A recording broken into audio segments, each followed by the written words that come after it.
In this video, I'm going to teach you a very useful tutorial on how to reset color settings in Windows 11.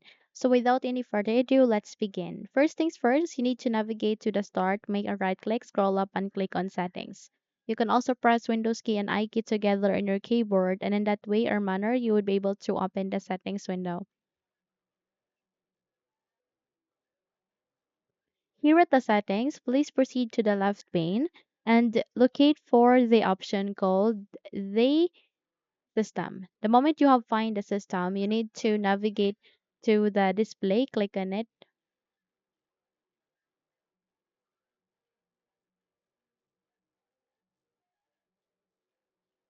and here at the display settings, you need to scroll down and locate for advanced display. Click on it, and eventually you'd be able to be navigated to the advanced display setting.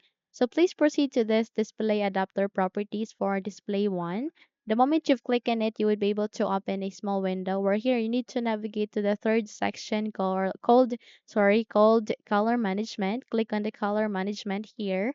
The moment you do it, you would be able to bring up the color management window.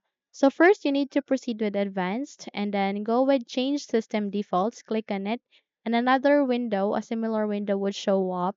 Okay, go with advanced here and check this box which is use Windows display calibration. Close the window, close this one. Okay, and then click on OK and then restart your computer. Once you've restarted it, you would be able to reset your color settings here in your Windows 11.